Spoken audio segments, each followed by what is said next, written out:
All right. Hello. Hello, everyone. I hope things are well with you. I hope your weekend is going well. Well, yeah, coming into the weekend, I suppose. And I hope you've been enjoying the really nice weather that we've had over the past while. So, first of all, whether you're joining in right now or whether you're joining in the next while, yeah, thanks for joining me, especially considering it's a Friday and whatnot. I was gonna do this earlier the week or even later, like Saturday and Sunday, but World Cup on tomorrow and then World Cup on Sunday. So, this is probably like one of the better times I can kind of get to do this. So yeah, anyway, let's get to it. So there's a lot to talk about. There's a lot I want to go through here. But I think just before I kind of start this off, I want to discuss basically where I'm coming from with this. And where I'm coming from with this is to start off, right? There's kind of two quotes or two phrases I want to kind of begin with. One of them is the idea that um, it was basically brought up or mentioned by the Don and Bosco on a recent Saints and Scholars stream. Sorry, a recent the Receipt stream, and basically Bosco. Check those guys out, by the way, if you haven't heard of them.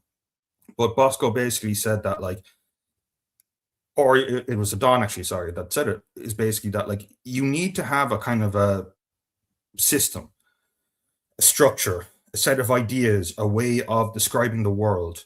Because if you don't have that, if you don't have that thing to work with, then you can have other systems, whether you like it or not, that will come in and it'll almost kind of do the thinking for you, right? Which is not a good place to be, which is not where you want to be. And it leads you, in my opinion, quite prone to manipulation, right? So there's that as an issue, but then there's the other part of it as well, and the other kind of quote too, which is that Sun Tzu quote about like if you know yourself but don't know your opponent, then you'll win half the time. If you know yourself but you don't know the opponent, you'll win half the time. But if you know yourself and you know the opponent, you'll always win, right? And one of the things I've tried to do with this channel, or kind of gone over for the past while, has been the idea of kind of looking at psychology and looking at different people and looking at how they think and whatnot. And so this time, I'm going to start talking a bit more about what I would consider the so-called like um, sort of right-wing psychology, right? And how some of that has kind of come about, and intertwined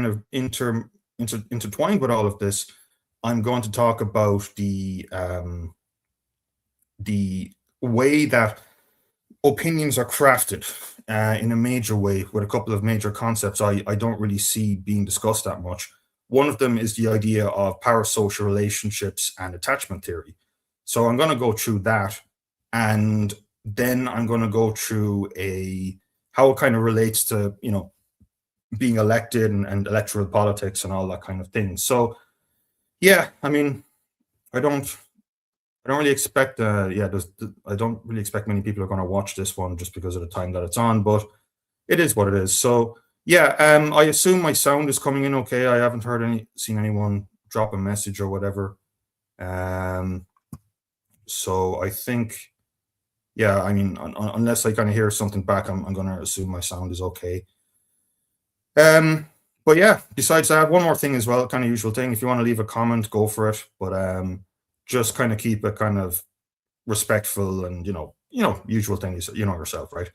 So first of all, right, before we get into all of this, I want to kind of build this out, right? And what I want to do in terms of building this out, I want to talk about how the current sort of Irish society, Irish political climate, is right now, and how it's kind of gotten to the stage that it is. So ultimately, right now, it's in a state of, and I mentioned this on a few months ago when I did a stream with the Don talking about like where Irish society is going to go. I brought up the point that we're in a very kind of fractured situation right now. We're in a situation whereby like people live almost on different planets and different worlds. Some people see what's going on and they're having the time of their life and everything is going well. and other people are looking around them, and they're looking at their bills, and they're looking at their, the can of petrol, and they're looking at, paying rent and whatnot. And it's different ways of seeing the world. It's different perspectives, different experiences, all of that, right? And it's a case of wondering kind of like how that came to be. Well, I mean, there's a few different reasons. We can talk about the economic disparity between older people, boomers, and younger people, and we can talk about um, the increased fracturization that's come out of like things like the smartphone coming in, right? So, for example, one of the consequences of the internet and one of the consequences of smartphones and whatnot has been like there has been, if you believe the world acts in a certain way, and if your personality is in a certain way, or if you're, say, very left wing or whatever, what you can do is you can hop on, create an account on Blue Sky, and the world will be a certain way with information appearing in a certain way. And you think that the reality, the truth of the situation acts in this way. Whereas maybe if you join, say, I don't know, if you go on Telegram, or if you're in a Telegram group, right, you see the world in a completely different way with a completely different set of language used and a completely different perspective. That's also led to this kind of fracture, this kind of separation, right? But it's also kind of interesting what has come in to replace that. So, I mean, to start off with, right, we can talk about a few like general different trends here, but I think we can start definitely with a couple of media ones. So basically, one of the things that's kind of come out over the past while has been this absolute like collapse in the fate of like journalism and whatnot, right? So here's an article from, well, Fujo. Well, they're very interesting. We can get into them in a second, but they have a bunch of reports and data on this, and the findings are very interesting. So we can read out some of them there. So the report shows that 42% of Irish people say they can trust most news most of the time, down 51% from last year. Trust in news is lowest, 33%, among the 18 to 24-year-old demographic, and highest, 52%, among those aged 65 plus. Trust in news in Ireland remains relatively high compared to the UK at 31%, the US at 26%, and the European average of 36%. Now, the interesting thing with all of this here is, first of all, that's an absolutely catastrophic jump in the space of 1 year. That's one thing I would add. And the second thing you can see here is like, trust most news most of the time. But the part down below that, which is also very interesting, which is the fact that, like, despite this decline in trust in news, Irish people continue to trust major news brands. RTE News and local radio news emerge as the most trusted brands, with 71% of those surveyed saying they are trustworthy sources of news. They're followed closely by local newspapers, the Irish Times and the Irish Independent. So now the question then becomes, people want to have news, people want to read content. And first of all, we need to ask ourselves the question, like, why has this happened in the first place, right? Why has this decline occurred?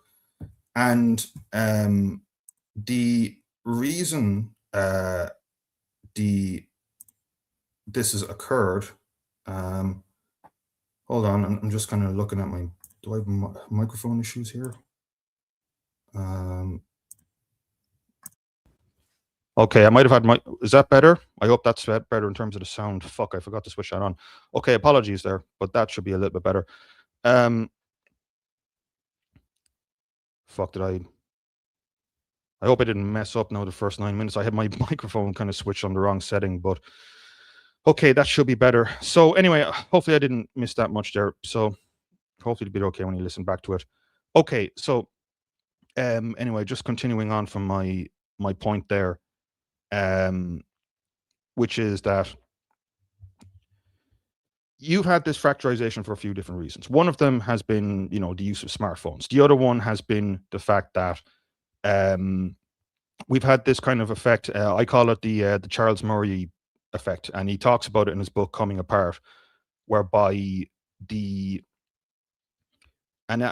talks about it from a US point of view, but it's happened in an Irish point of view, whereby ultimately, like, Ireland has changed in terms of like the way it's drawn up talent and the way it's drawn up competence. So back in the 50s, 60s, 70s, through the university system, like if you were like, in a rural place in Ireland, but you were really smart and competent, through the increase of education and through the 60s and whatnot, you were able to be brought forward, right? You would be able to be brought forward into like Ireland and into like the universities. And once you were in the universities, you'd, meet other smart, competent people, and you'd have a nice cushy job, maybe in the civil service or whatever, and you'd buy a house in Dublin, right?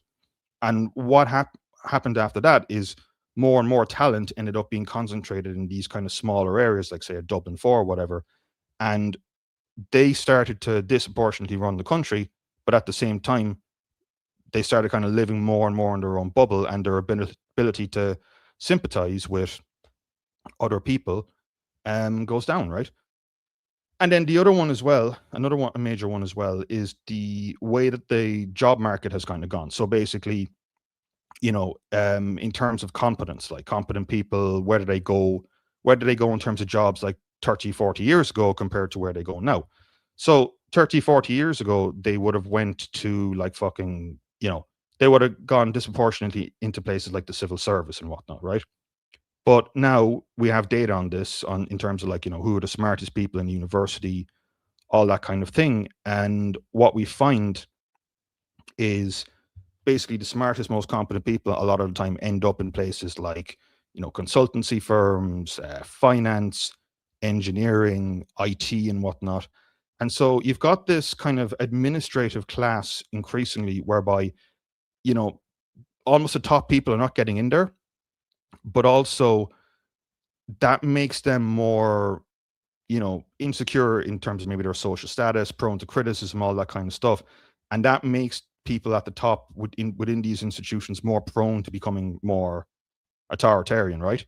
And that even kind of winds its way down to journalism. So if you switch on, say, RTE, and, they're interviewing like David Murphy or whatever, and David Murphy is talking about how great the economy is, and, it's almost kind of like a Soviet Union thing, like, the chocolate ration has gone up, and you're looking around and you're not seeing any of that. And meanwhile, there's an increasing sense that, like, maybe you go on X or whatever and you're seeing and hearing all these stories critical of like Fine Gael or whatever, but this never ends up on RTE. You're then asking yourself the question ultimately, um, you know, there's something wrong here. There's something wrong. And finally, you might have a situation whereby, you have a level of um basically competence involved, right? And, like I was kind of saying before, these people are not getting into the system at that level. So your trust in the media goes down.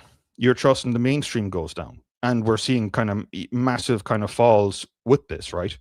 So if you're in this position whereby increasingly you don't see and hear and trust what you see, where do you go, and where does your kind of media consumption go, right? Well, a big part of it is this idea of parasocial relationships, right? And parasocial relationships are a major strengthener of this, right? So, yeah, so we'll talk about it here. So basically, what exactly are parasocial relationships, right? We'll read out a bit here. So, do you follow certain social media creators, music artists, actors, athletes, or other famous people? Are you a huge fan of particular fictional characters from a book, TV show, or movie? Perhaps you check in with them daily because you feel a connection, care about them, or just love keeping up with the minutiae of their lives. These one sided emotional ties to people you don't actually know are called parasocial relationships. Like all relationships, they come at risks and benefits, says Arthur Brooks, a social scientist, best selling author, and professional at both the Harvard Kennedy School and the Harvard Business School. So basically, it's a kind of a thing like, maybe you're watching kind of like a TV show or a football match. You think, oh yeah, this guy is great, or oh, he's really cool. I'd love to have a pint with him, like, And it's a real thing, because what happens here is when people, and just to kind of clarify as well, like if you have parasocial relationships, like, this kind of one-sided thing, I think pretty much everyone has them to some little degree. I'll go into that later on, but ultimately, like, it's quite you know it is normal to some degree, but it's when it kind of takes a more extreme turn. But also, it's the idea that, like, essentially, like, you might go on and watch a YouTuber, and you might like him, and he might come off as cool or sound, or maybe he sounds like he knows what he's talking about, or he does know what he's talking about, right? But the idea with this kind of parasocial relationship thing is that you tend to believe stuff and information more from people that you like, and you tend to get more invested with them, and even kind of think like, oh, this guy's my friend, right? And you tend to believe information from this kind of group as well. And I'll take a look at, and we'll talk through some examples with that are in relation to the uh, COVID, right? So why do we develop parasocial relationships? Parasocial relationships tend to occur because of our natural tendency to link to others, right? Humans have survived to thrive in groups probably because 250,000 years ago, you needed to rely on other people to survive by building social relationships. And so we became attracted to care about people if we had a regular enough exposure to them, said Brooks. And the upsides of parasocial relationships. Parasocial relationships can be a nice complement to your life. They might entertain you, inspire you, educate you, or bring you comfort. You might feel less lonely, or you're part of a tight group or a cultural moment, a feeling that shows that Friends and Game of Thrones fostered for many years. Bonding emotionally with famous or fictional people might also help shape views. So, for example, children might learn lessons about right and wrong from characters they connect with on shows such as Sesame Street or Bluey. Teens or adults might feel moved to work harder if they feel attached to champion athletes, or do good deeds if they admire selfless leaders. And we'll grab some examples from the lockdowns and whatnot, where the Irish government actually did pursue this, right? Like, I want to emphasize how much of an important concept this is, right? And yeah, like the downsides of parasocial relationships, when parasocial relationships can enrich your life, these one-sided affairs can also hurt you. They won't love you back. They're like fake food. They taste good, but they have no nutritional content and won't meet your needs. You need to love and be loved in return to thrive, Brooks says. Uh, they might contribute to loneliness and isolation if you rely on them too much. Loneliness and isolation are linked to increased risks of many chronic health problems such as depression, anxiety, dementia, and heart disease, and even premature death. They might have a negative influence on you. Are you picking up unhealthy ideas from the people you follow?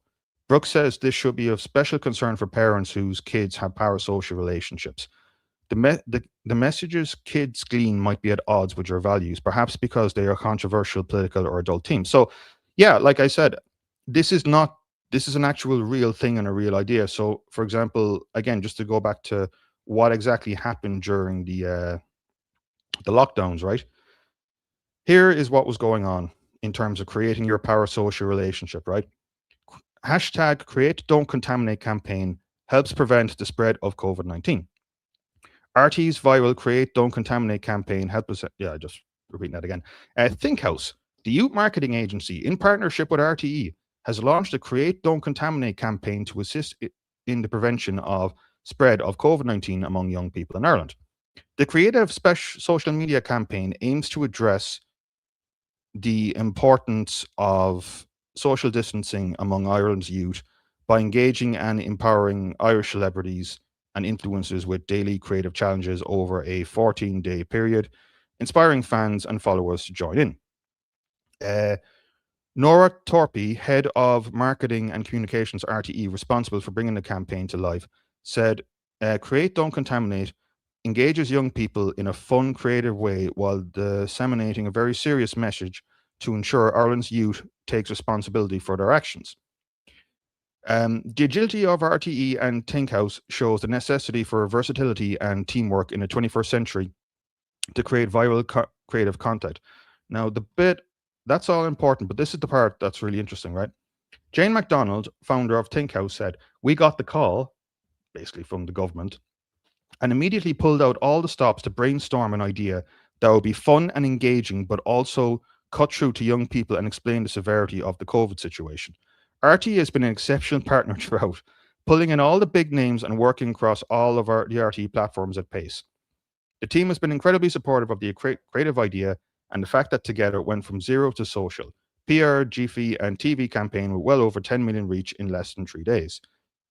Now, this part here, is the real part here. So to date, at only 3 days in, the campaign has reached a massive 10.3 million people, more than twice the population of Ireland. Social media users across Instagram, Twitter, Facebook, and TikTok. Some familiar faces who have supported the campaign so far include Maura Higgins, 2.8 million reach, Greg O'Shea, 1.3 million, Laura Whitmore, 1.1 million, Tyke Fleming, 1.1, Rosie O'Connelly, 323,000, Doreen Garahy, 223,000 reach, Lisa Jordan, Erwin McDermott, Danny O'Donoghue, and so on and so on.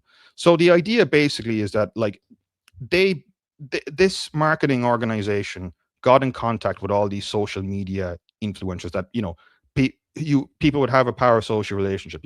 Oh yeah, Maura Higgins is so cool. I'd like to have a pint and talk to her.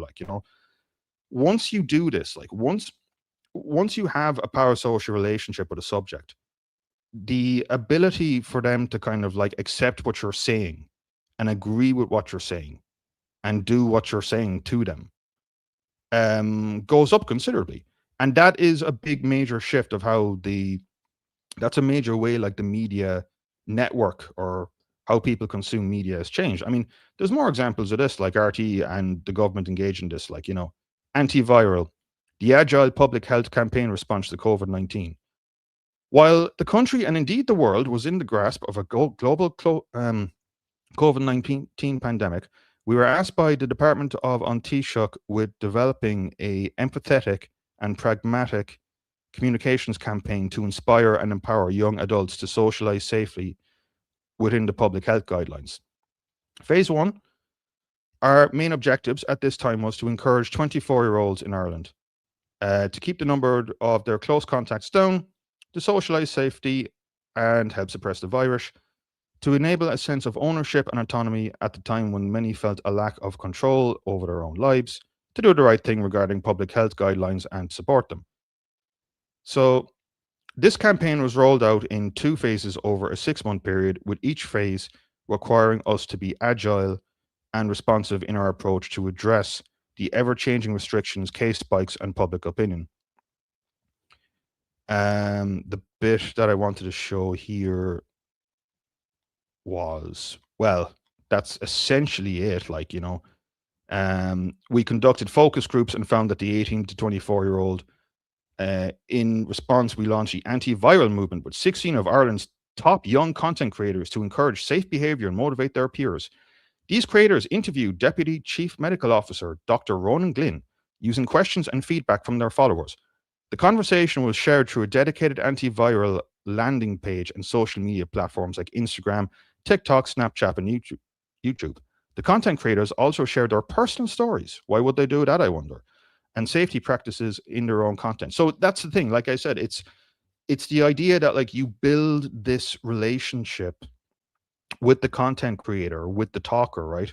With the person you're consuming content of. So like this is a well-known area in psychology and in terms of marketing and all this kind of thing. The idea that like it's like the way that like do you know that episode of The In-Betweeners, friend, they take the piss out of Jay for having that, the fake friend, right? It's a bit like that, right? It's the idea that like you can manipulate people and get people to look at things in a certain way. There's a phrase called information laundering, which is kind of what this is to a degree, but it's really important to kind of like take that and know about that and put that into consideration, because when you have more and more of this kind of fracturing and breaking up of like how people consume content and consume media, the parasocial relationship thing starts to kind of play into it a bit more. And like I said, it's a very well established thing. Like this has been well known as back as like the 1950s, right? And this report here, this is like the classic article on this, right? Mass communication and parasocial interaction, observations on intimacy at a distance. We'll read a bit of it, but not all of it, just to kind of like emphasize and go into this point a bit more. One of the striking characteristics of the new mass media radio, television, and the movies, this is 1956, by the way, is that they give the illusion of face-to-face relationship with the performer. The conditions of response to the performer are analogous to those in a primary group. The most remote and illustrious men are met as if they were in the circle of one's peers. The same is true of a character in a story who comes to life in these media in an especially vivid and arresting way. We propose to call this seeming face-to-face relationship between spectator and performer a parasocial relationship. The bit I want to skip down to here is the role of the persona, right? So the persona is a typical and indigenous figure of the social scene presented by radio and television. To say that he is familiar and intimate is to use pale and feeble language for the perversiveness and closeness with which multitudes feel his presence. The spectacular fact about such personae is that they can claim and achieve an intimacy with what are literally crowds of strangers. And this intimacy, even if it is an imitation and a shadow of what is ordinarily meant by that word, is extremely influential with and satisfying for the great numbers who willingly receive it and share in it. They know such a persona in somewhat the same way they know their chosen fields. Though direct observation and interpretation of his appearance, his gestures and voice, his conversation and conduct in a variety of situations. Indeed, those who make up his audience are invited, by designed informality, to make precisely those evaluations, to consider that they are involved in a face-to-face exchange rather than passive observation. When the television cameras pan down on the performer, the illusion is strong that he is enhancing the presumed intimacy by literally coming closer. But the persona's image, while partial, contrived and penetrated by illusion, is no fantasy or dream. His performance is an objective, perceptible action in which the viewer is implicated imaginatively, but which he does not imagine. The persona offers, above all, a continuing relationship. This is the most important paragraph. His appearance is regular and dependable event, to be counted on, planned for, and integrated into routines of daily life. His devotees live with him and share the small episodes of his life, and to some extent, even of his private life away from the show. Indeed, their continued association with him acquires a history, and the accumulation of shared past experiences gives additional meaning to the present performance. This bond is symbolized by illusions that lack meaning for the casual observer and appear occult to the outsider. In time, the devotee, the fan, comes to believe that he knows the persona more intimately and profoundly than others do, that he understands his character and appreciates his value and motives. So let's just step aside for a second, right? Why is all this stuff so important? Again, I've already mentioned that governments and whatnot know about this concept and use it, but this whole parasocial thing, it explains so much more else. So, for example, like, you might go, and when you think about it, like, something like, I don't know, OnlyFans, right? The parasocial relationship idea explains OnlyFans. Like, why do you? I mean, OnlyFans is horrible and whatnot, but why? A lot of people are on OnlyFans because they want a simulated girlfriend experience. They're looking for the message back. Oh, I've got a friend, right? That's a big part of it. Like, it really is as dark and depressing as that, right?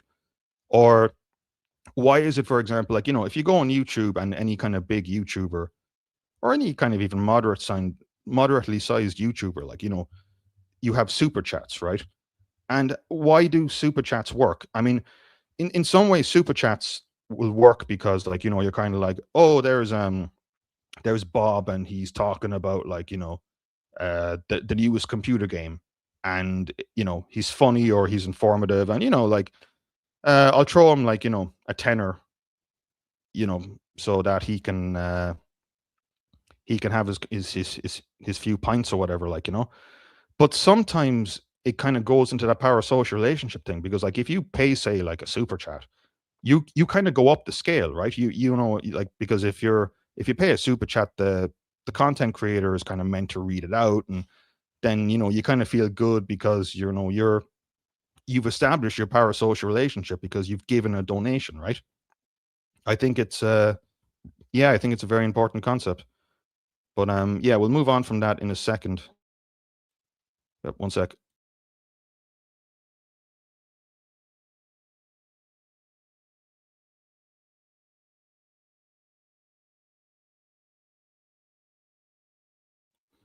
Okay, we're back.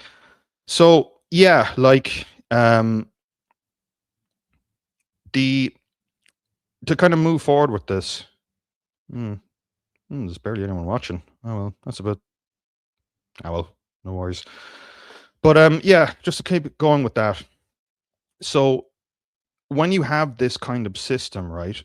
Um, when you have this kind of system, you are able to then end up in a place whereby, well, there's a few things you can potentially do. There's a few things that can be potentially done here. But just keep all of that in mind because I'm going to just talk about a couple of other topics here before we kind of get into that.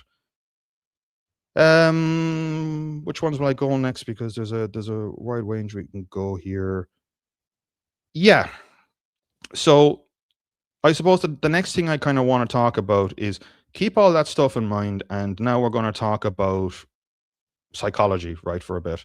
And we'll talk about psychology, how it relates back to parasocial relationships, and we'll talk about psychology, how it relates to kind of electoral and voting patterns and whatnot. So you'll see this article here, and ignore the kind of arty, pretentious kind of title. This is a really good article. It's basically analysis by a stats guy called Kevin Cunningham. I've shared and shown this on the screen before, and what they've basically done is they've done analysis on the different party types and the different level of analysis within those parties, or rather the different personality types, right? Using this psychological tool called the Big Five. Now, what is the Big Five? The Big Five is basically a way of sort of quantifying your personality among 5 different areas or components, right? Right. First component is like, conscientiousness. Are you a diligent, hardworking guy, or are you kind of a bit more of a, bit more of a slob, right? Extroversion, introversion. Are you energized? Like, are you the life of the party, or are you the kind of introverted, bookish kind of guy? Neuroticism. Do you feel emotion strongly, or are you very kind of calm and you don't feel as much, and you're kind of you know composed under pressure and all that kind of thing? Openness to experience. Do you like weird art? Do you like brand new things? Do you like novel experiences? Or are you kind of more just kind of conventional in your taste, right? And then I'm missing one of them. I've just got on my head. Yeah, the last one then is agreeableness, right? Are you kind of more likely to kind of go along with everyone else, or are you more likely to go like, hey, screw this, I disagree with you, I'm gonna talk back, right? So basically what he's done here is basically they have data on the different personality types of different parties, right? And you can go through the article more yourself, but the interesting part that I kind of want to focus in on, and by the way, just before I kind of get into this more and more, like I said at the start of the stream, I I'm going to talk about like certain what I would consider like weaknesses and trends that I which are not good in my opinion in a lot of Irish right wing people or nationalists or whatever you want to call it, right? And before I kind of make those criticisms, I just want to make about 3 or 4 different points here. First of all, I'm not going to pick out anyone in particular. I mean, my channel here, I want to talk about stuff. I want to talk about topics. I don't want to get into the whole kind of like, oh well, he said this and she said that. I'm not going to get into that. If you get offended by something I say, I'm not talking about you, right? I'm talking about just trends that I've seen, right? So, I mean, if you are getting kind of offended by it, that's on you. That's not on me, right? Second of all, I'm actually guilty of a lot of these myself.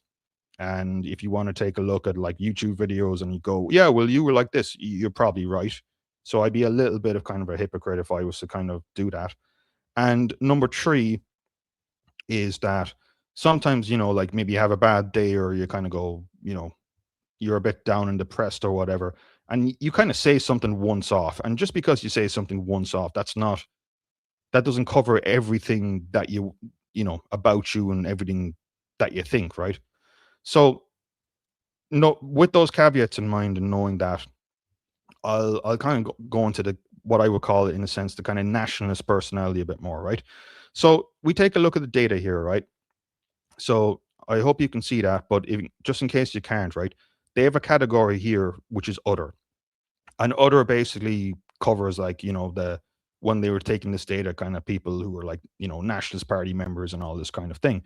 So they were able to derive this. And what you find out for a lot of kind of nationalist personalities is this basically extremely high disagreeableness, like, willing to argue back and go, no, fuck you, this is my opinion, right? Um, Pretty high conscientiousness, right? Um, Somewhat high, but not massively high neuroticism. Like you feel kind of emotions intensely, and you can process threats and so on. Slight introversion, but not much, and slightly low openness to experience. Now, this, in my opinion, has a bit of predictive power, because what this does is this explains a few things that I've kind of basically seen, whereby, like, why, for example, is there not a so-called, like, far right or whatever in Ireland, right? I mean, there's a few reasons for that. One of them is, I think we had a big brain drain post 2008. I think another reason is because of Sinn Féin taking up a segment of that support for a while. I think another one is that the media here has, it's basically RTE and the Irish Times, and there's only one set of opinions. Even in the UK or other places, you'll get like a leftist or a right wing, newspaper, whatever. It doesn't really happen here. But I think another reason as well is the personality type that gets involved or is in there. So basically, what you have is a disproportionate amount of slightly kind of more neurotic, very disagreeable, conscientious people who are kind of a little bit below average to fairly average in terms of like openness to new experience. So what happens then with this personality type is that you get the whole kind of like, well, I want to be the leader, I want to be the one in charge. If you disagree with me on a certain topic, then I'm not going to agree with you. Like, I'm going to make a mountain out of a molehill, and you get maybe purity spiraling or whatever, like, but this does kind of show and does kind of predict that. And even kind of looping back into kind of personality type data for Irish people, just your average normal Irish people, um, there is a set of data from a company called Amorok, studying the big 5 personality traits in Ireland a few years ago. And we'll go through them, but ultimately, and I will bring this back to parasocial relationships, don't worry. But basically this. So we'll start with this. The big 5 in Ireland. Trait conscientiousness and trait agreeableness score very highly in the Irish adult population, while large minorities score low for trait extroversion and trait neuroticism. Over 1 in 4 adults score high for trait openness. So basically, you're talking about, in a big way, Irish people and I took a look in terms of like European data and attempts. It's very hard to kind of compare this across countries, but there have been some studies which have kind of done and attempted this. So take this with a bit of salt, but essentially Irish people are very, very agreeable people, in terms of like, not wanting to get into arguments, all of that kind of thing. And that is a major, major factor of all of this. So we can kind of move forward with this, like openness. And this even goes into things like voting patterns, like openness to novel ideas, creative experiences, and different values. Trade openness is highest among young age groups and higher social class groups and people living near the border for some reason. But also, what I find interesting about this is that it tends to decline as you get older. So basically, like, high openness to new experience people, you might be 38% of them in the 16 to 24 bracket, but 58 by the time you get to boomer age, it falls to 23%. So, like, I take a look at all this stuff, and it's a case of like, okay, we're not happy with the way that the country is going, and mass immigration and all that kind of stuff. We're not happy with it, and you're trying to convince older people that maybe in this case, you might want to get on board with a more right wing nationalist party, right? Well, that would correspond to being like open to new ideas, new experiences, and that just goes down when you get older, right? It's not even necessarily a boomer thing. It's just as you get older, you just get more and more set in your ways, right? So like in terms of like just talking and dealing with like, different people and older people and all this kind of stuff, you know, these kind of things like need to be kept in mind, right? Or, the conscientious one, this one is not as interesting, but an extroversion maybe not as much, but agreeableness, this one is also interesting. Women score significantly higher than men on agreeableness, with over 55s scoring higher than any other male age group. So for example, like, this changes, like, so if you have on average like more women in a, an organization or a group, then again the decision making pattern becomes much more, yeah, well, we don't want anyone to have their feelings hurt, we don't want anyone to be defended, we're going to go with the status quo. This stuff, like I said, has massive consequences. And then when you bring it back to this sort of like, more nationalist populist personality type, there's a conflict here. There's a conflict between this, right, and there's a conflict between data on the average Irish person. So, like, see, the thing is with the kind of mass immigration stuff and talking about all of this, right, is that, I'm not suggesting like you people moderate what they say. What I'm saying is sympathize with people and be fucking normal. That's what I'm basically saying. Like, there's a difference between moderate and normal. You know, and it's a case of just like seeing how other people think and talk and do and think about the world. I mean, like this is what I mean by like being normal or whatever. I mean, let's go back here. Let's go back here. Where is it now? God, did I lose it? Okay, hold on. Give me 1 second now. Give me 1 second. I'll find it there. But basically, I just want to show you a message that David McWilliams made, which will kind of prove my point. So, yeah, there's a few more people here, I suppose, but not too bad. Okay, so here we go.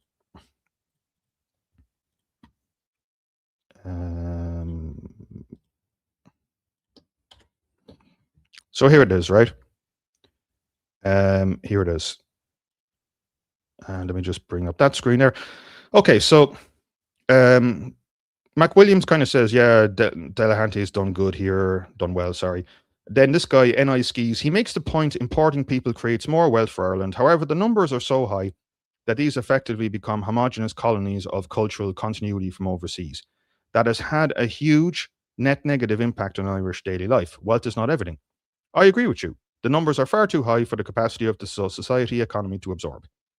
That's it. That's all it, that's all you need to do. Like, that's all you need to talk about in a sense. Well, I mean, you should be talking, I think, more than mass immigration. Like you can't be that kind of one issue guy, right? But ultimately, like my point here is that this stuff is a lot more kind of like, well, it's a lot more normalized. It's a lot more kind of like acceptable. You know what I mean? And unless you solve this, because if we're talking about kind of electoral solutions here, and just to go back to the kind of like the being normal thing, right? The thing is, right, with Irish politics, and this is where I've been a bit more incorrect on the edges of things, right? And what I mean by on the edges of things is, for example, like whereas I got I predicted the 2024 elections very, very close, but I underestimated the level of transfers from Fianna Fáil to Fine Gael and Fine Gael to Fianna Fáil. Likewise, for the local elections, whereas I got that pretty much correct. In the European MEP elections, I got one seat wrong, and the one I got wrong was Niall Boylan, right? I thought he was going to win. I got that wrong. And even though I was much more 50-50 about it, and I thought he might be screwed by transfers, I did say that Noel Thomas would get that seat, the Galway West by-election. And I got that wrong. And the reason being, right, is I once again I underestimated the level of transfers, right? So, for example, if we take a look here, so for example, from Labour Party to Fine Gael at the last count. So basically, just to kind of show there what exactly happened. So if we go to the 10th count, right, she's got 12,960 votes, and she's eliminated at this stage, right? Ogbu. So 12,960 of her votes go, right? And out of that amount that transfers, she gets about like 73, 74%, but also she fucking gets about like, so just to emphasize, 12,960. And the Fine Gael guy gets 4,429 out of that. So that's a 25 and a bit % transfer rate. Now, that's huge. That is huge. In other words, the Irish electoral system is really built around, more so than maybe a British system of like first past the post. It's built around being the kind of like it's 10% of the vote gets you 10% of the seats. It's built around being the normal guy, and you can even kind of see it, like there's some very, very strange transfers here as well, which I thought was very, very interesting. I mean, for example, like you will get transfers here from like the Green Party to Independent Ireland, and and whatnot, and even like, for example, another one you wouldn't think, the Social Democrats to Independent Ireland. I mean, that's not an insubstantial amount of votes. It's obviously way less than to the Labour Party, but like for the Social Democrats person, they transferred the same amount from Fine Gael and to Independent Ireland, right? So my point being is that, like, between these personality clashes and between the way that Ireland's electoral system works, because if you woke up tomorrow morning, right, and if you had like the perfect party that would fix up the country and all that kind of thing, all the issues, right, well, you have to take a look at like what is the pool of people who would actually vote for you in the first place. Now, like I said, there's about 3 or 4 groups of people who would not vote for you kind of no matter what, right? Well, it's not no matter what, but it'll be difficult to kind of like you will have to kind of like get them on your side or whatever. Like, one of them would be boomers, right? And again, like I've talked about before, because of like they lucked out in terms of being very well off economically and they're comfortable where they are. And because as you get older, you're less open to new experiences and all that kind of stuff. They're not going to vote for you as much. Then the next thing you have is the sort of like, immigrants and whatnot, certain immigrants. I mean, a lot of immigrants are not happy with what's going on either, but a lot of them are not going to go near you, right?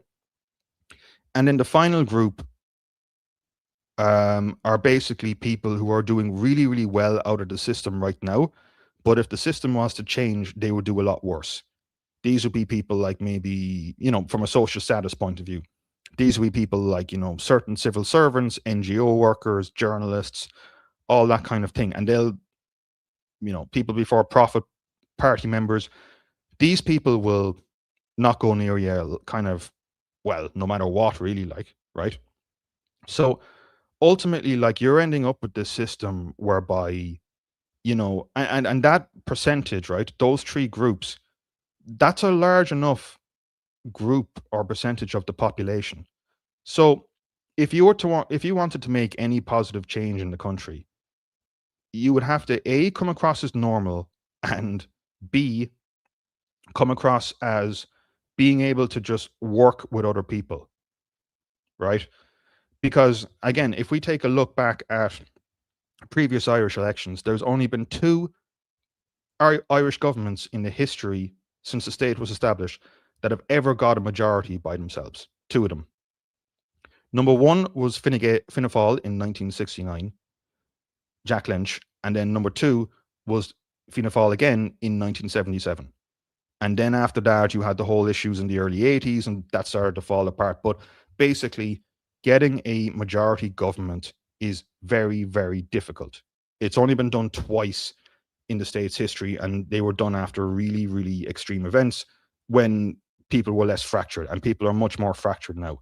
So therefore, again, I'm not saying give up or kind of like, you know, express whatever opinions you want, sure. But like I said before, that the real kind of like who is your audience, and what you're talking to, these are very, very important questions, and I don't think they're answered enough. And that leads into certain flaws, that leads into certain issues. And now we're going to wrap this all back up with the parasocial relationship, because we've talked about personality type. We've talked about personality types of, like, certain nationalists, and, based on the data, we've talked about how much of that is a clash with normal people. Now we're going to talk about how the parasocial relationship thing comes into it, because I think personally, and this is, I've mentioned this on streams before, there's a certain element of kind of contrarianism, right? And it comes from, I think the Don had a term for this, rightoids or something like that. And basically, it's the idea that if this person says X, I'm going to believe Y. Now, that's a problem for a huge number of reasons. First of all, this will be accompanied by statements with stuff like, never trust the media. If the media says X, the opposite is true. Things like that. And while as a heuristic that can work just fine, as analysis for a greater point or something, a much more complex topic, it isn't good. It isn't good, and it leads you to be exploited in certain ways. And also, again, when I talk about the kind of flaws that I've kind of seen or noticed of certain Irish right wing types, I'm not talking about anyone specific, and I've done these things myself before, but we're going to talk about them anyway. One of them, and I'm just going to kind of note off a bunch of things, like just kind of things that I've kind of noticed, or because I've been doing this whole kind of content creation thing kind of on and off for about like 6 years, a bit more than that at this stage. So I've kind of seen some of these patterns play out, but it's important to discuss them because they are issues and flaws, in my opinion. So one of them is this idea that, and On4 made a kind of a sort of response video to me on this. On4 is a great channel, if by the way, check them out. And I brought this up in a stream with Bosco and the Don. Like, I don't really like the term normie, right? I don't like the term normie because it's arrogant. It can be arrogant. There can be this kind of like secret king kind of thing attached to it. Like, oh, like I'm, oh, the masses over there, and I'm the, I'm the smart one. Like, I can see everything. If only they knew what I knew. And that creates I mean, there is a certain level of arrogance there, but also, I've seen stuff, like, again, only from a small percentage of people, but it's been along the lines of, like, basically denigrating and down talking Irish people. Oh, the Irish people are stupid. Like, oh, why are the Irish people are so dumb because they vote Fianna Fáil and Fine Gael, and but not me. I'm I'm the enlightened one. And this is where the kind of parasocial relationship thing kind of comes in. Like, you end up kind of consuming maybe contrarian videos or contrarian takes, and that takes on that takes on your belief structure. So I mean, like, for example, another one I've seen, like, is with the World Cup. Like, another term I dislike, kind of, old man LTG ranting, but it's this term sports ball. And or another one was, someone sent me a video of a guy, I'm not going to name him, but he was talking about, like, how he was basically getting angry at Irish people buying ice cream.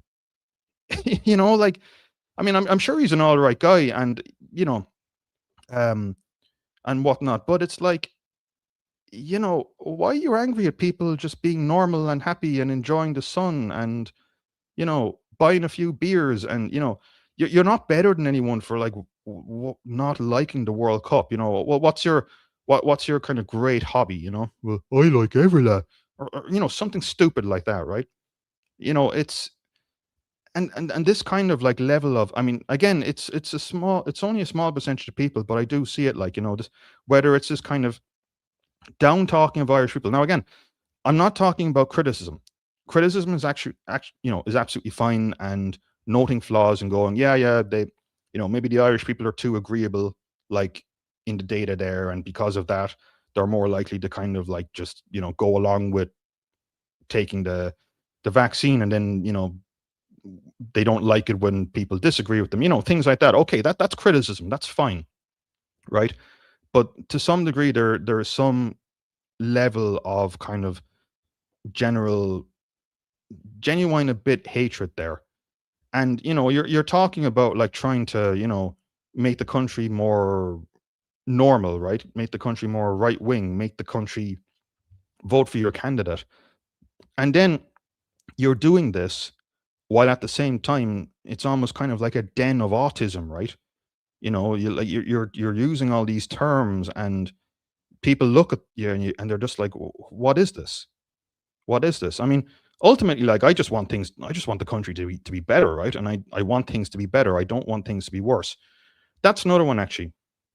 Accelerationism. I mean, I've gone on a rant about this before, but I don't think you want things to get worse. I think that's weird. I think that's unhealthy. And even if you're stuck with like bad decisions, pick the least worst one. And I don't know. It's just like, oh, the sheeple and, all this stuff, right? All this stuff. And not only does that isolate you, I mean, actually, just to kind of like head back into that term, someone, feel free to remind me who I can't remember right now, but someone put in a comment where he had the idea, and it was a really interesting idea. So I'm stealing it off him. So, if you want to kind of let me know that it was you, just, post a comment or whatever. It's the idea of this thing called the inverse NPC, right? And the inverse NPC just believes the opposite of what he's told every single time, versus the so-called NPC who believes everything he's told every single time. Now, at least, and I was thinking about this. Now, at least if you're a so-called NPC, right? At least, oh god, this is so cringy using these terms, but whatever. It's an important point. But at least the NPC is on, he's in the same boat as everyone else, and he's, people are nodding away with him and agreeing with him and all this kind of stuff. Whereas if you're in the inverse NPC part, you're kind of like in the worst of both worlds, because people are looking at you like you've got two heads on, and your behavioral pattern is going in a very predictable direction, and it can leave you open to all sorts of manipulation. So, like, what I mean by this manipulation, and I'm gonna go back to this, and I know maybe a couple of people in here are just gonna groan at this, and I just want to have a couple of just caveats here, right, to all of this, which is that, um, I've talked before about the whole Russia thing. I did 2 streams in Russia before. I've talked about like being pro Ukraine and whatnot. And just to clarify, like, everyone's free to have their own opinion, and if you're pro Russian or whatever, fine, okay. I don't really care. But what I do care about is that I'm seeing this pattern whereby people who have that kind of contrarian personality of, I'm going to believe Y if RTE say X. I've seen a lot of that personality kind of really line up with like being pro Russia, right? And the thing is, right? And by the way, I'm going to go into a counter example here as well. The thing is, whether it's just someone like me here on a Friday night with 6 people listening, or whether it's like whole countries, right? People want to influence you all the time, right? And that is to some degree normal and okay and fair enough. But if you have this kind of like parasocial relationship, disagreeable personality type. The problem is, from what I can kind of see, that can often leave you open to being manipulated by other forces. And again, the idea, like I said, the ultimate thing is like, how can I improve myself, and how can Ireland do better, and how can Irish society do better, and how can Irish people do better? And so, for example, like here's one, like, did a right-wing US military startup unwittingly fail under Russian influence? Basically, there's a story that came out in late 2023 that certain like podcasters like Lauren Chen and Tim Pool were basically funded by Russia. They were getting money from Russia, right? And they were basically given money by Russia to talk about Russian talking points. Now, I don't know how widespread this is. I'm not going to make any allegations of anybody. And in fact, I wonder maybe sometimes if it's just as simple as, you can nudge someone in a certain direction by sending them a super chat or whatever. I'm not going to do any of that. This is the only one that's been kind of proven and documented to some degree. But what I am saying is that, like, if you are going to be pro or con something, if you are going to be pro Russia or pro Ukraine even, then are those opinions your own opinions that you've come through honest kind of introspection and whatnot?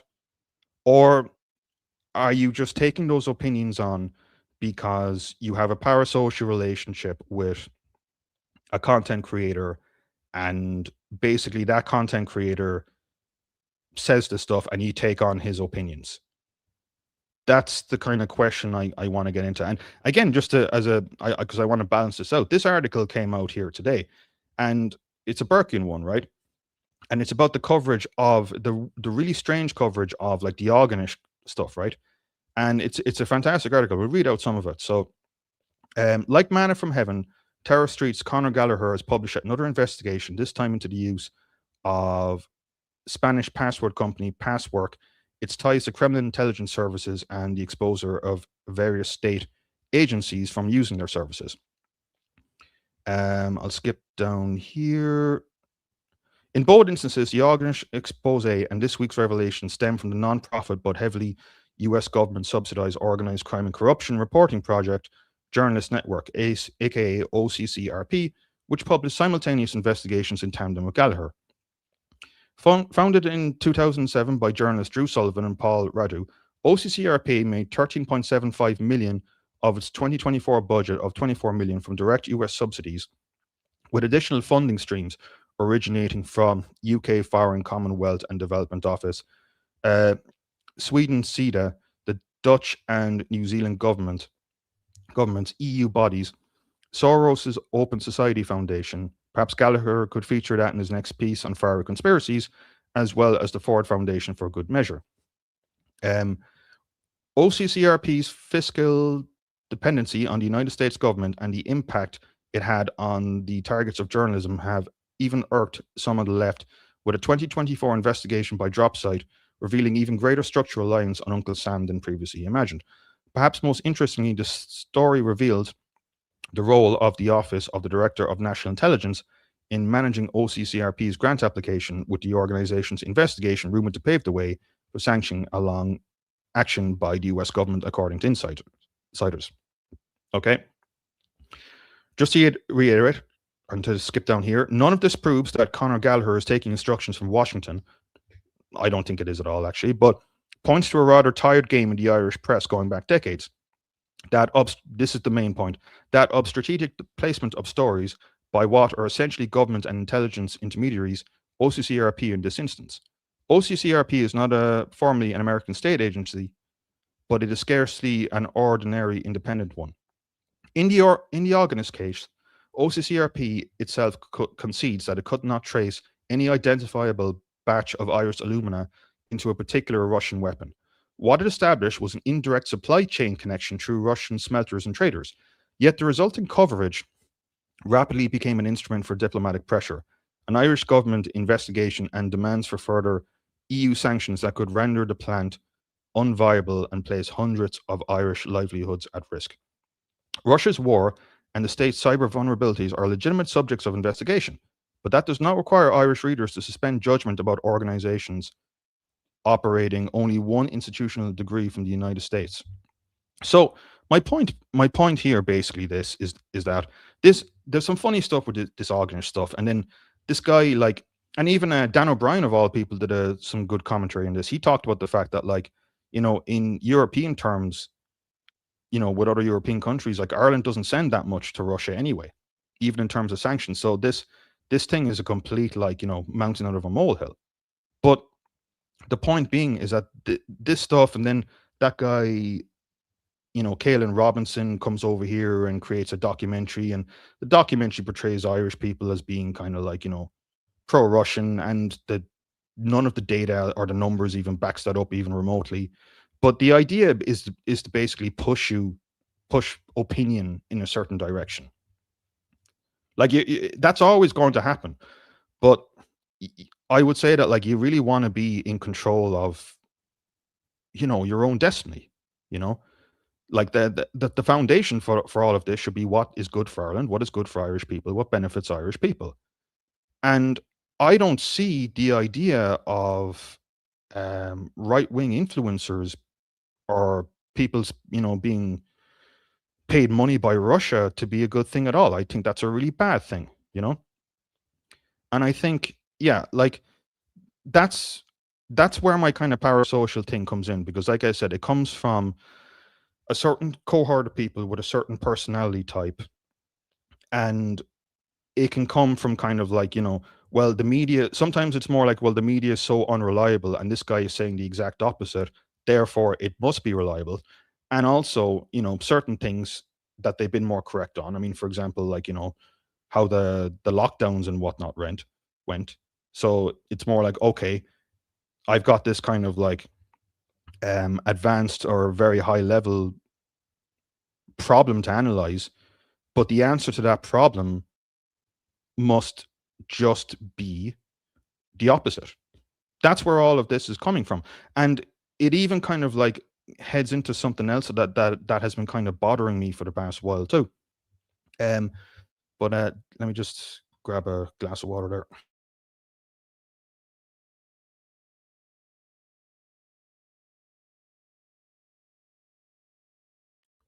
All right, we're back.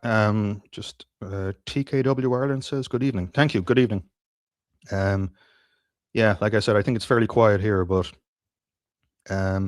I wonder will anyone kind of be massively, well, if you're bothered by anything I'm saying here, well, does it say more about you than it does about me, I suppose? But yeah, so that's one part of it, right? Basically, and just to go back all the way to the start of the stream when I was talking about Bosco's comment, like, like just having a coherent idea of how the world works and realizing that different forces want you to think in a different way, and kind of working forward with that, and working, knowing how different factions and different countries and different organizations, how they work and how they want you to see the world and how they see the world, that kind of protects you from this stuff. Because and that's another reason why the Russia Ukraine stuff kind of bothers me a bit, because like the average Irish person sees like, people who look and sound like them, which is completely true, being, invaded. Their country is being invaded by this dictator who, doesn't like them, and they're disgusted by it, because Irish people don't like bullies. They don't like bullies, and they don't like authoritarians, and I'm kind of taking a look at this going like, I just want,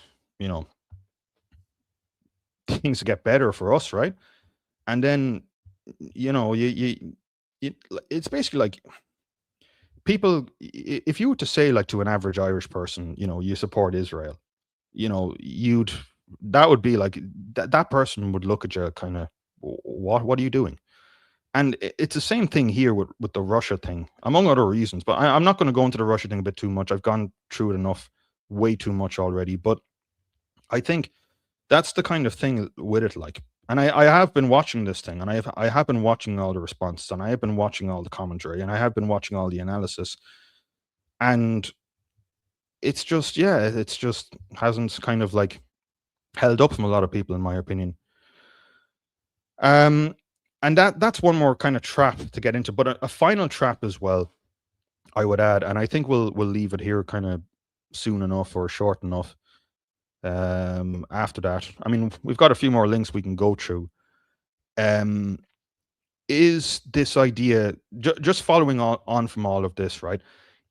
If you end up kind of like consuming certain kind of like content and whatnot, I sometimes see that there's an element of like demoralization and almost kind of like wallowing in your depression a bit.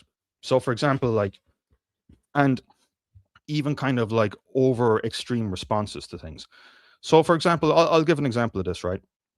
Um, Actually, this is where I can bring in some of this, right? The parasocial stuff. We're going to go back to that briefly. Um, what was this one again? Oh yeah, this is basically I didn't mention this earlier, but this article here, it's basically like ESRI research talking about how to influence social media people to influence people to become more positive in terms of like climate change and climate change actions and stuff. But no, the thing I wanted to take a look at here was, here we go, a bit more into parasocial relationships. So there's a scale of parasocial relationships, right? So the levels of parasocial relationships. Giles and Maltby identified 3 levels of celebrity worship using the celebrity attitude scale in a large scale study. Stage 1, entertain social. Celebrities are seen as a source of entertainment and as a topic for lighthearted gossip with friends. By the way, this context here, this study is to do with like film stars and all this kind of stuff, right? So this one here is fine. Your man's a good actor. He was good in this film here. I'd say he comes across as a sound guy. That's fine. This is normal. This is normal behavior, right? Stage 2, intense interest in the celebrity's personal life, such as their dress sense, food they like, and entertainment in which they can take part. Now, this can get a bit more like sinister, not bad or anything like that, but just kind of, strange behavior. I mean, oh God, a friend of mine was once telling me about this guy who had like, he was obsessed with like, Mick Jagger, sorry, the Rolling Stones guy. And, he had this, like, it was like that episode of Father Ted where the guy collects all the Nazi memorabilia.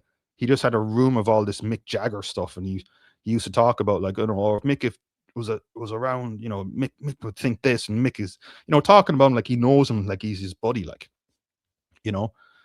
But the thing, the reason I kind of bring this up, and it would be sort of a, going back into the kind of Irish nationalist kind of psychology thing, there's a bit of a tendency, I would say, to kind of wallow in this kind of pity or demoralization. I mean, for example, I'll give an example, and you can take a look at this if you want. Morgoth put up a video a few years ago, and it's a good enough video actually, of the video is called "And the Band Played On," right? So if you type that in, "And the Band Played On," and it's a video of Morgoth kind of just, lamenting a few things, fine, whatever, it's good to do that now and again, right? And if you take a look at the comments, people are talking about in the comments, like, how they bawled their eyes out and they cried and they were so sad of what they saw and what's happened to the United Kingdom right now. And I'm just thinking, look, if you're crying to a YouTube video, you need help. Like, this is not normal behavior. And I mean, that's an extreme end, and that's only a small percentage of people. But, you know, like things need to be, or in my opinion, like there should be kind of two things going on here. One of them is that, yes, things to some degree are getting worse. Yes, it's harder to find a place to live. Yes, the job situation is, whatever, is going to get worse. And we'll talk maybe about that in a bit too, all of that. But at the same time, there's a difference between kind of acknowledging that and going, okay, that's what's going to happen. What do I do now? I'll try and better myself. I'll try and help people around me. I'll try and get involved with whatever group or organization. I'll try hard at work, I'll try hard with my friends, despite the limitations and what's coming, versus, this demoralization, this doomerism, this crying to a fucking, YouTube video. Big difference, big difference. And I think sometimes there is a tendency to kind of like just, and again, like I'm not talking about like not talking about negative subjects. If you talk about them in an informative, this is what might happen way how the world works, fine. Again, no problem with that. But it's this kind of wallowing in it, which is just not good. It's not good. It's not healthy, and I think that puts people off as well. Misery loves company, that kind of thing. So, if you want to kind of expand out and kind of like help people rather than drag people down, people need to kind of, have a joke, have a laugh, be hopeful, offer solutions, and while just like, be aware of certain things that are there. And also just like, be aware as well that, to some degree, like you can actually talk about all this stuff. I mean, for example, oh yeah, I wanted to talk about that too. Yeah, we'll loop this one around. So basically, this was going to be a kind of a further point I was going to make more down the line. But what I wanted to talk about with this was we've talked about the parasocial framework, but we've also talked about like how people's personalities have changed as a result of the lockdowns and as a result of social media and whatnot. And that's very important because this is not just a case for kind of like maybe someone in the social democrats, but this is more of a case for yourself. And actually this backs up the kind of like, kind of wallowing, kind of feeling depressed kind of thing. So this is a good article. It talks about what has happened, how people's personalities have changed. So we'll go through it there. So Olga Kasan, right? So last week, the always great John Byrne Murdoch at the Financial Times posted some charts that are relevant to my interests. Using data from USC's Understanding American study, Byrne Murdoch found that the personalities of young people are, to put it bluntly, getting worse. So you can see people are becoming more and more, less and less diligent, more on conscientiousness. People are becoming more and more neurotic, except one group, we'll get to that. People are becoming less and less agreeable, and people are becoming less and less extroverted. So there's this concept, the general factor of personality, like, what's sort of like a good social personality. And people are becoming more and more kind of antisocial, right? Except for older people. Conscientiousness, older people, pretty solid across the lockdowns in 2016. 60 plus, fairly kind of the same in terms of neuroticism, whereas neuroticism for younger people has shot up completely. Agreeableness, exactly the same, but extroversion, maybe because of health issues or whatnot, they're less likely, to go outside or whatever, has gone down as well. So this has created, and this is not just the case for like, this is probably the case for maybe even anyone here listening in or whatever, that your personality has changed, right? As a result of the lockdowns. And as a result of all of this, that means like, if you're highly neurotic, like you feel emotions intently, like you're looking for, you kind of see threats where there aren't any threats. And, I've seen that before, like, again, in whether it's kind of right-wing stuff or right-wing adjacent stuff, like, it could be economics. You've probably seen this kind of headline of like, oh God, like, the Strait of Hormuz and there's going to be a massive economic collapse and, prepare yourselves, this kind of stuff, right? And the reason I think there's a bit of a market for that is because of this, like, just increased, people are just more nervous about stuff. They're nervous about shit that's happening to them right now, right? So let's go in a bit more. These charts suggest that the personalities of young people, defined here as age 16 to 39, has essentially worsened over the years. If you don't like the term worse, you can think of them as becoming less adaptive, to use a sciencey term, or less resilient, Bren Brownie, or more vulnerable or less likely to succeed. Over the years, it seems young people have become less conscientious, meaning dutiful, planful, timely, and persistent in their goals. They've also become less agreeable or empathetic and warm and less extroverted. Meanwhile, they become more neurotic or anxious or depressed. I have no reason to doubt Byrne Murdoch's analysis, and I echo some of the unrelated published research. So, assuming this is true, it's concerning.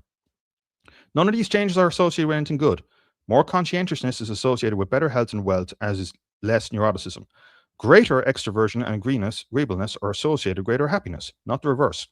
In short, young people's personality traits are going in the wrong direction fast. Right? The likely explanation for this declining extroversion and rising neuroticism is fairly well known at this point. We become entirely too reliant on devices and screens for social interaction, and it's making us isolated and a little crazy. I would also add to that, it's not just that, it's not just a kind of parasocial relationship thing as well. It's the content of that you're consuming. So, so again, like I said, if you're consuming a lot of like right-wing political analysis and you're highly neurotic and you become much more neurotic because you're on your phone and screen all the time and because of the lockdowns, that leads into just a personality type which just can repel people and even repel yourself from yourself. In other words, getting better, right? Evening, folks. Keep up the good work. Thank you very much. Matthew Berry says people would rather have a guaranteed tragedy than the chance they might experience a tragedy. Yeah. No, definitely. Like, and even to kind of just wrap around on that, with the parasocial relationship stuff, there's a real element of like, maybe I don't have any friends or whatever, and like I'm not in the best shape myself in certain ways, right? But at the same time, like you don't kind of like like you don't kind of get bogged down on this. You don't kind of get like, or at least I think anyway. You don't engage in a situation whereby you create a kind of a surrogate friend on the internet, and because this is happening more and more to people, and you're maybe you're doing that because your personality has changed a bit, or you don't want to be hurt because that person will not walk away from you because he's your parasocial friend. So the less you socialize, the less extroverted you feel, and the easier it is to further retreat into yourself. Neuroticism works similarly. The less you do things that feel fun and relaxing, the more depressed and anxious you feel. And the harder it is to go out and do things. Our phones seem to be drawing us inside and away from people, where we socialize by staring at Instagram and feeling bad that our lives aren't as great as everyone else's. Social media seems increasingly to make us antisocial. As far as agreeableness goes, there has been a general decline in America's trust in each other and in institutions over the years, and I think the agreeableness metric is picking up on that. Pew has found that financial instability is associated with declining trust, and it stands to reason that as young people have faced high inflation and other economic headwinds, their trust and therefore agreeableness has declined. Few people would feel agreeable when they find themselves working hard yet still unable to afford the things they need.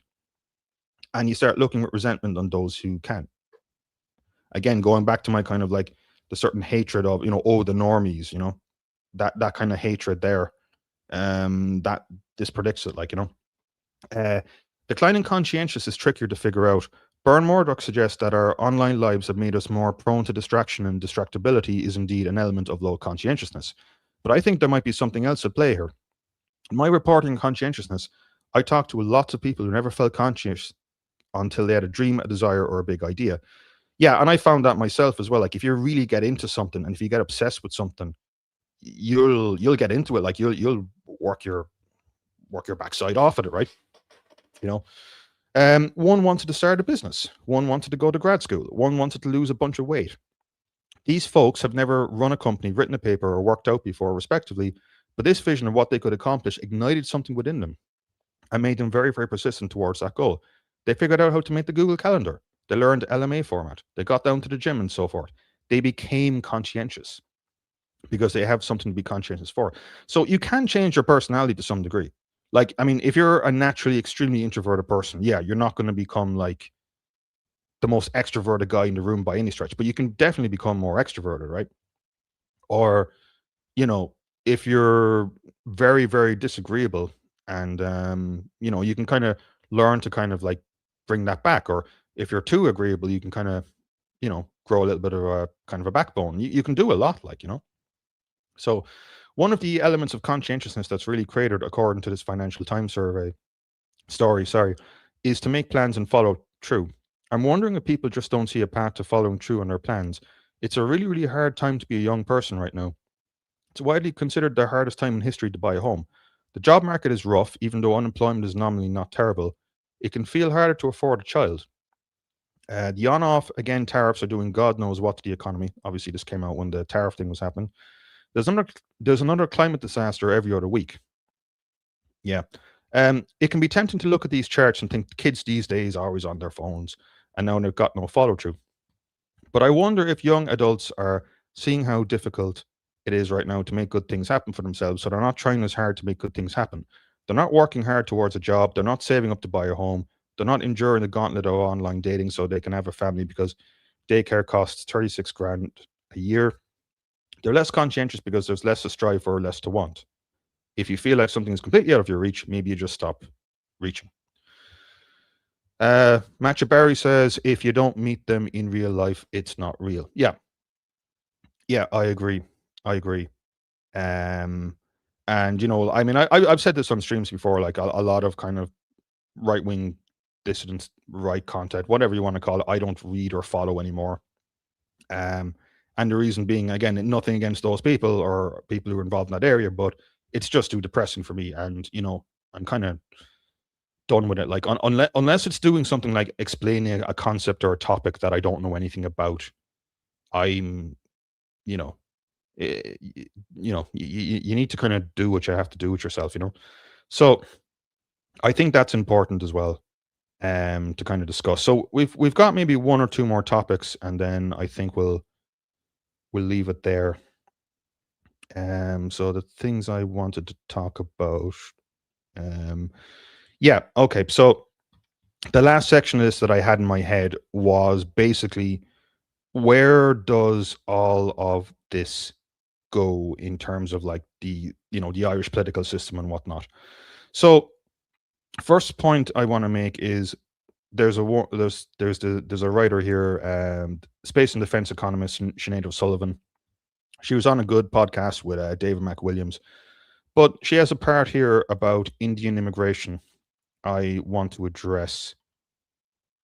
There's some disagree. I could do a whole stream on this one article and talk about what I agree with and disagree with on it, but there's one part I want to zoom in on, which she actually is very, very correct on. Here, M is for middle class. Wait, hold on, just give me 1 second, folks.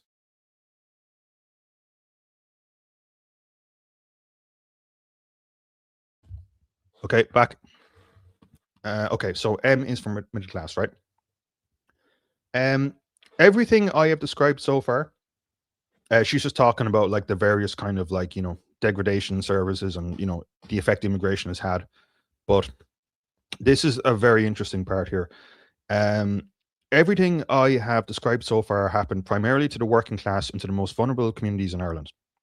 The middle and professional class was largely insulated, as I've discussed before, because they had exited the public systems where the competition occurred. They had private insurance, owned homes, and drive cars.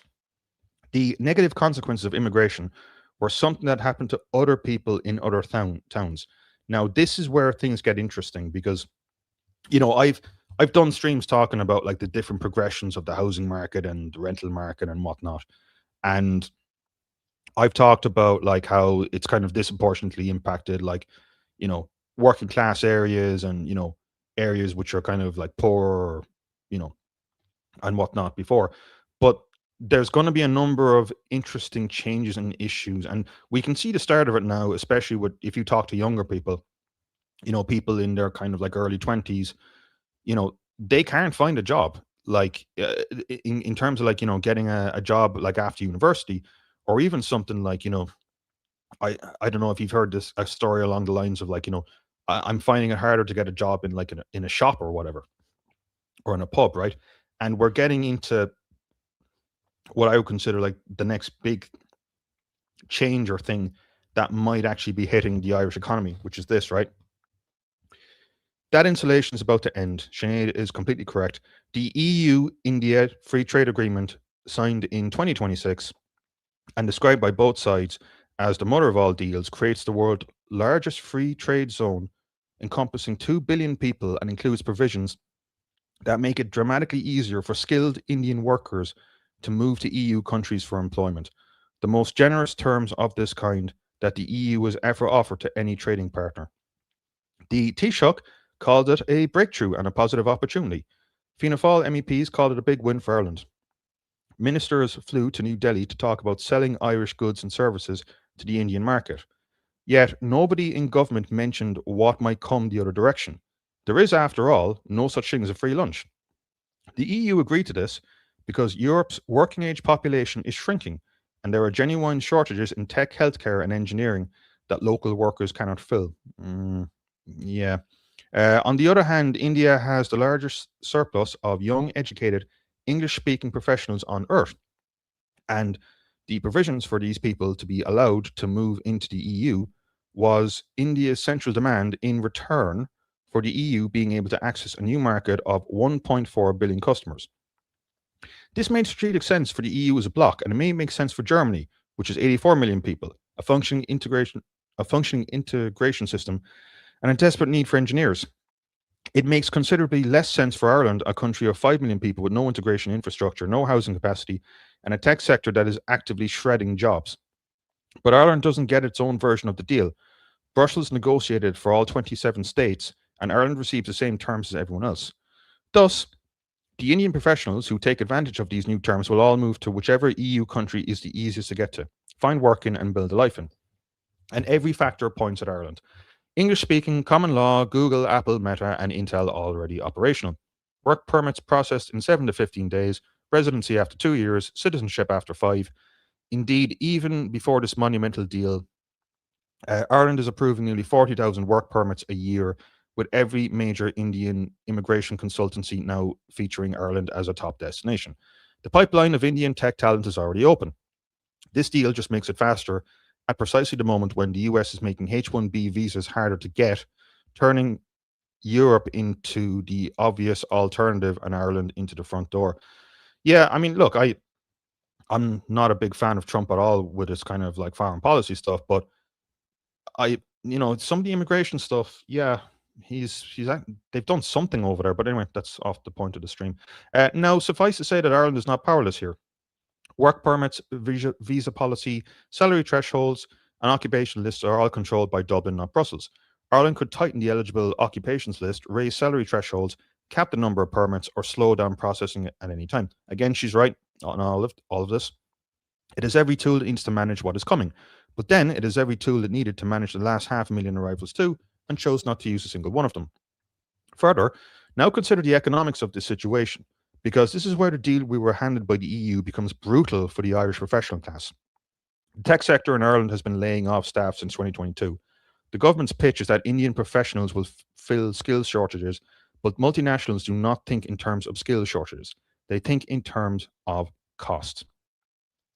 A company can hire an Indian engineer on a critical skills permit at 44 grand, who is tied to that employer for the first 12 months, whose residency depends on the job, and who will work evenings and weekends without pushback because of their visa status, requires continued employment, has very little reason to pay 75 grand to an Irish graduate who has options, leverage, freedom, and geez, what are Irish graduates are getting 75k? Well, okay. And the freedom to walk to a competitor. The result is not that the Irish professionals will be fired overnight, but that the floor will drop out gradually as salaries flatten and the ability of Irish workers to negotiate erodes. This means that the roles that used to go to Irish and EU graduates will increasingly go to Indian professionals who are equally qualified, often more experienced, and willing to accept conditions that someone with a mortgage and a permanent right to remain in Ireland would not. And as tech companies continue to cut costs in the post-pandemic AI-riddled economic correction, the incentive to replace expensive local hires with cheaper visa-dependent international ones will only grow. We have seen this time and time again, geography after geography. Okay, so cut to the chase. What am I trying to say here? Well, in short, is that the middle class is about to experience what the working class has experienced for years: brutal competition for their livelihood in a system designed by employers, enthusiastically endorsed by the Irish state, and built without any institutional framework to manage the consequences.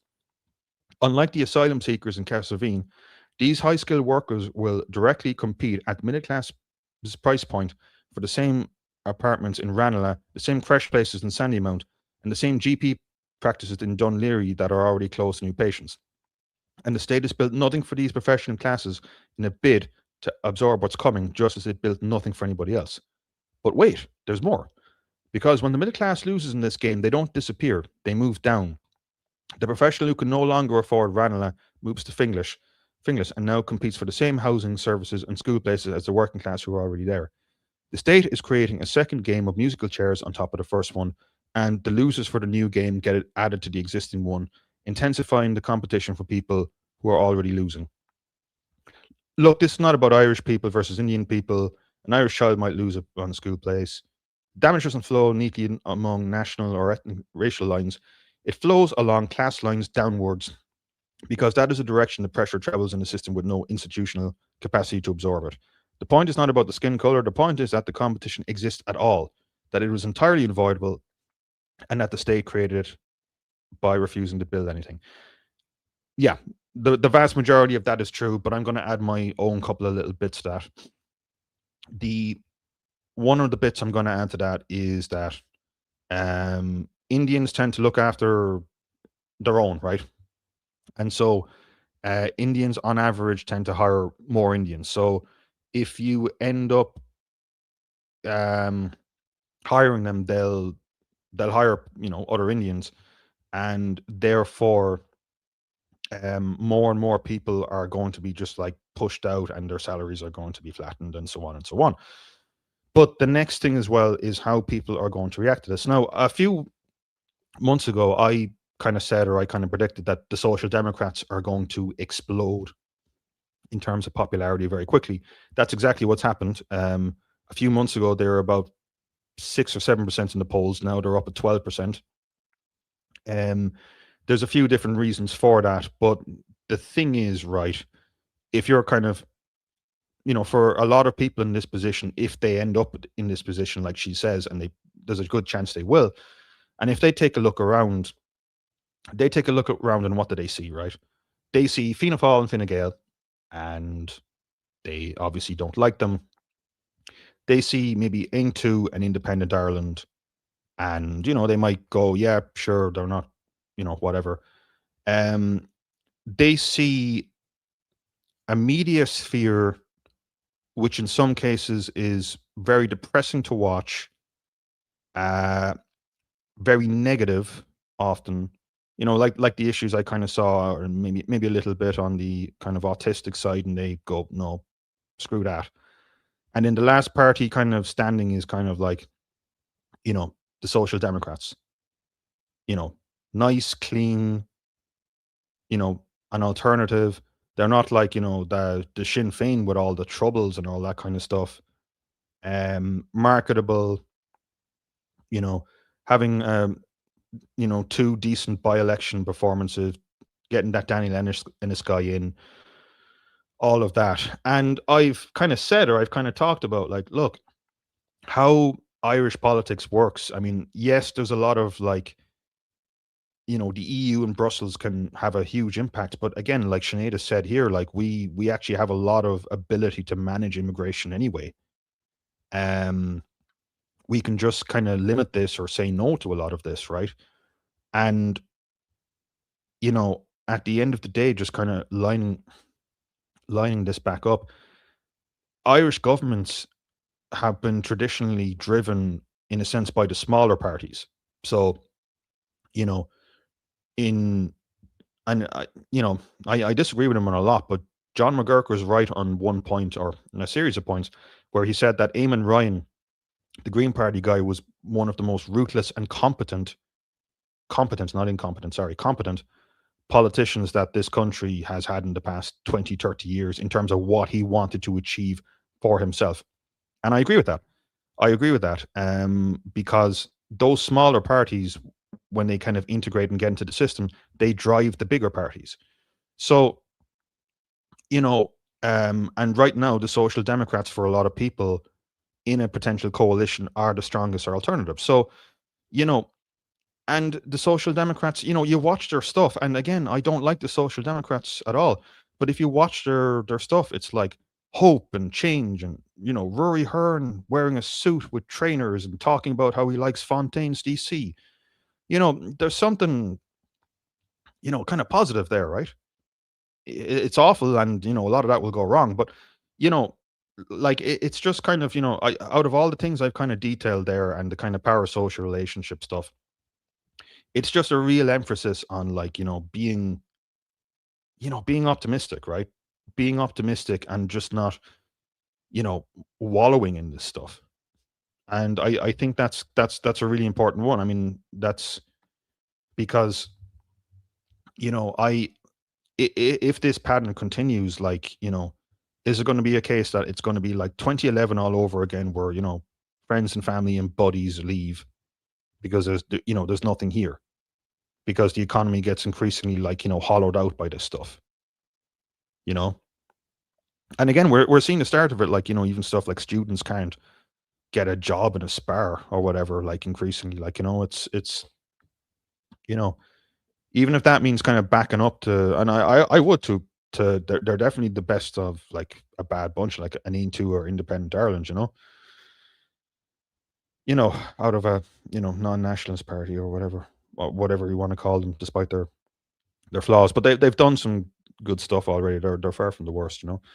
So yeah, I mean, that's one thing as well that kind of, like, stood out to me. But another one as well is this. I think this has been an interesting mistake that they've made, and it's a really good article by a guy. I think Tyg Pigeon wrote it. Yeah, he did. Good stuff. But there's a lot of really good points in here as well. And I think, yeah, we'll do this. We'll cover one or two more topics, and then we'll, shut it down here. We'll shut it down here. Yeah, okay. So it's incredible how much a good vibe can hide. As Ireland begins its presidency, talk is turning back to the previous presidencies of Bertie and Haughey. I'm just skipping down here. It was partly good luck that both presidencies landed at two key moments for the EU, the former during the 2004 session of Eastern Europe, and the latter following the fall of the Berlin Wall. It was good luck, more generally, that both landed amid the economic growth and political stability that followed the Cold War. Good times cover a multitude of sins. Back then, the great wave of prosperity and the great European hope were able to paper over these concerns. Even the austerity years redirected much of the attention to them bloody bankers. But with people's pockets still hurting and a general stagnation and cirrhosis only dragging on, the big pageantry of this EU presidency seems bound to draw contempt. Yeah, I've heard people say that. Like, they've been like, what the fuck is going on here? Like, people are starting to struggle with this stuff, and hundreds of millions are going out to kind of, like, treat a bureaucrat from the European Union like they're a king, you know. And it's not just that, but it's just covering over these major issues that are going on in the country right now. And it's kind of an interesting thing as well, because one thing I've kind of seen with certain some of these commentators, like John O'Brien, or Bridget Laffin, I think, or Daniel Mulhall, is that, like, when you kind of bring up the fact that, like, to them, that, like, look, because there is this kind of, like, narrative that, like, once upon a time Ireland was a evil, awful, corrupt place, Catholic Church, and then we became enlightened, and that stuff kind of almost stopped in a sense. Well, it didn't. It didn't stop. I mean, like, I mean, when they talk about the abuse of the Catholic Church, okay, well, and again, I'm not, like, trying to idolize or put a fake nostalgia on that stuff. But what I mean is, in 2023, a UCD paper was put out talking about, like, abuse in Tuzla, or around Tuzla, right? Or again, like, Tyg Hickey, not Tyg Hickey, sorry, Tyg Pigeon, sorry, apologies, talks about here. We saw a speaking rights dispute delayed the Dáil for 3 months. We saw fuel protests that brought the country to a standstill. Were broadly supported by the public, yet were met with army deployment. We saw a presidential election that produced the highest deliberate spoil vote in the history of any Western democracy, after the government parties blocked independent candidates and pushed unpopular ones, even against the will of their own members in Fianna Fáil's case. And then we saw said parties struggle to scrape by 10% in 2 by-elections in constituencies where it once romped home with half the vote. All this only further erodes public trust. This is the unstable platform from which Ireland now protects itself as a model EU member. And then, just to kind of flip back before I head back, this article came out about 20 minutes before the stream, right? Struggling radio outlet fears criticizing minister over funding.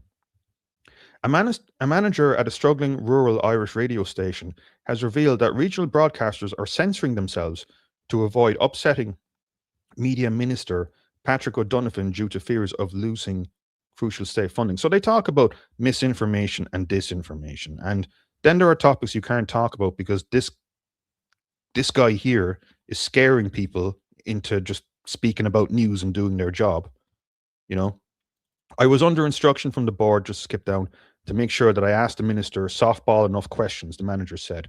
Recalling a past interview with the minister, the source noted that they were told to stick strictly to the topic at hand and avoid bringing up any contentious issues. The manager explained that the local stations had become heavily reliant on state grants such as sound and vision funding. The dependency grew after the regulator, Commissioner Mann, I think, enforced strict rules regarding advertising franchise areas, cutting off major revenue streams from neighbouring regions. That took away 50 to 60% of the sales we had in advertising. Now that's interesting, right? That's interesting. So that happens, and then Commissioner Man and things like that swoop in, right? That cut our money way down, and now they're closing off a lot of the government funding as well. So we're really trying to be as well behaved as possible for the little bits that are left of funding. With funding pots heavily oversubscribed, the pressure to conform is immense, he said. The source pointed out that in a recent funding round, stations applied for over 20 million from a total pot of just 6 million. Everyone is trying to stay in the good graces to make sure that there are 6 million that actually get the money rather than 20 million that applied for it, the manager explained. The desire to please the government extends to daily news coverage. The source noted that a local politician's office sends out press releases frequently. From the station's top brass, there was a kind of subtle, like, just make sure you cover a couple of those a week. We need to stay in the minister's good books, they claimed. The manager said, excuse me, he felt compelled to insert these releases into news broadcasts every second or third day, noting that he felt the content often felt like political self-promotion on the part of the politician in question. The financial anxieties are compounded by an increasingly demanding regulatory environment. The source criticised the broadcasting regulator, Commissioner Mann, for imposing what he felt were unrealistic administrative burdens on small stations that are already struggling to survive. It's community radio. It's supposed to be more relaxed and just more community-based, he said. They, Commissioner Mann, were acting like we were a Fortune 500 company. The amount of paperwork was insane. The manager highlighted how the application process for essential grants has become overwhelmingly complex in recent years. Like even sound and vision funding applications, it used to be 2 or 3 pages years ago. Now it's like 20, 30 pages, and you need massive accounts and management accounts and 2 different types of accounts and everything. It's crazy. The manager recalled the time when local radio was known for its more robust debate, knowing that stations previously hosted popular presenters who were a lot more aggressive and willing to speak out against politicians. So I won't read the rest of it, but, it's like, well, misinformation and disinformation, and this is what's going on. And they're wondering why people are losing trust, And again, just going back to this article here, right? Like Tyke Pigeon correctly says, this is not okay. None of this stuff is okay, Like this is just a big pile of make-believe, right? It's just a mirage. There's nothing there. You put your hand in, it's gone. It's an image to make yourself look good, and all of these underlying problems. So you're doing this, and people are, having their own issues, and they're it's such a head wreck, right? And a lot of people are seeing this as a head wreck. So let me read out more. The middle class is squeezed while welfare. Okay, sorry, actually, this is a good paragraph. We'll read this one first. Underneath the branding, three interlocking crises dominate: housing, migration, and cost of living. The housing emergency needs no introduction. Mass migration has compounded that shortage, while IPAS accommodation contracts deliver handsome profits to some operators. Energy prices remain among the highest in Europe. Domestic exploration is effectively banned. Carb is winding down, and renewables deliver ultimately unreliable intermittent power. The middle class is squeezed, while welfare traps make working less attractive than staying on the dole in some cases. Meanwhile, public spending veers between waste and opacity, where we have received independent warnings that our procurement sector has developed cartels. Yeah. We have thrown taxpayers' cash around like there's no tomorrow at a sprawling NGO and Quango sector, itself a revolving door for many of the political elite. Yeah, the overproduction of elites, Joe O'Brien gets a government ministerial position and then he ends up in another NGO, I think he's in the ICCL, isn't he? But um, I think for any sane government faced with all of this, they would be leveraging it to request aid and derogations from the EU, not showing off with triple the budget of the last two presidencies. But instead, we see glossy brochures, motorcades, grand resorts holding lavish dinner while being locked down by security details, heavily outsourced by the French. Presentations will show foreign visitors deliberately inflated GDP figures, while regular citizens feel the sting at the supermarket till. It's leprechaun economics and leprechaun public relations. The whole thing is eerily reminiscent of the Soviet Union, where foreign visitors and dignitaries were shepherded on carefully curated tours of the infamous Potemkin villages and factories, themselves only facades, populated with actors. At least in the USSR's case, we can imagine the few scared, starving actors' fake houses and factory facades must have been relatively inexpensive. Okay, that's funny in a bleak way. It's also reminiscent of the USSR in that regimes in decline tend to go all out in the pageantry. When you can't solve problems, you throw a parade. But a state held together by blue tack and wistful branding can only stage manage reality for so long. Sooner or later, the wind blows through the cardboard facades and everyone sees what's really behind them. So we have all of this, say, and then we have these, other issues, like I've been talking about all of the past while with this kind of parasocial relationship thing. And that's why it is important to, not mindlessly follow a content creator, not get into a bad parasocial relationship. I mean, like I said, I've donated money to content creators, and whatnot. But that's fine. But it's kind of like, oh yeah, Francis Higgins, you're funny. Buy yourself a pint. That's what it's been. That's fine. But I don't think, you don't get kind of heavily involved in this stuff. You know what I mean? And the idea, just build out a kind of a coherent framework of like how things work and be positive around that. And again, I'm not some kind of like super great successful example of this. Far from it. I'm trying like the rest of ye, but like, if nothing is built to capture people's imagination and be kind of positive with a good message behind it, and it just kind of gets dragged down, like, everything's going to shit, then this is gonna, this is just going to accelerate, and I don't want it to accelerate, right? So that was a really good article that kind of went into that that kind of point. But yeah, that's a tweet related to Russia Ukraine. I've talked about that enough. I think everyone's probably sick of that, so I'm not gonna. I'm just seeing here. Is there anything left? Yeah, we're close to shutting this down. I just want to check. Is there anything? Some of these are fairly kind of. I've covered most of these. Antiviral did a. Yeah, Conor Gallagher. Yeah, I think. Yeah, I mean, I didn't really talk about Fujo that much, but it's just basically the idea that, like, a lot of the, Ireland has been center stage in a lot of the kind of like EU censorship stuff, and there's a lot of kind of back and forth between the United States and Europe on that. But I think I think, yeah, I think that's it really. I think we'll kind of shut it down there unless there's any other comments anyone wants to leave here. Um, yeah, I mean, I don't think that many people watch this or have an interest in it, but that's fine. I think it's an important topic. I wonder how many people are kind of pissed off at, like, some of the comments I've made about like, certain nationalist personality types or right wing personality types. But I mean, like I said, just to kind of like string along that point, like, everyone has strengths, everyone has weaknesses. Like even the contrarian stuff. I'll give an example of that from my own end, right?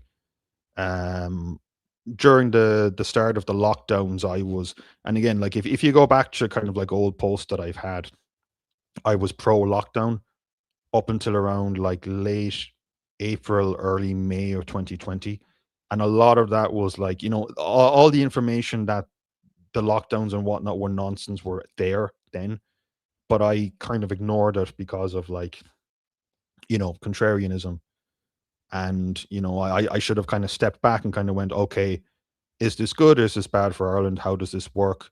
How does the system work? What are the reasons for it? Or another one, another kind of like issue that, the kind of demoralization stuff, like I've tried to kind of like, when I've made like videos or content, like, tried to kind of like be positive, and kind of describe things kind of positively, but at the same time, sometimes maybe I might have, I hope not, kind of acted in a bit of a demoralizing manner. So, you know, and yeah, like even like, when I was kind of saying before that, like, this kind of like, oh, contempt for normies and whatnot, again, I've talked about how I've hated that phrase, but like, I mean, I'll give an example, maybe a bit of that. I felt back in 2018 when the abortion referendum passed, um, I, like I was kind of depressed with the result, right?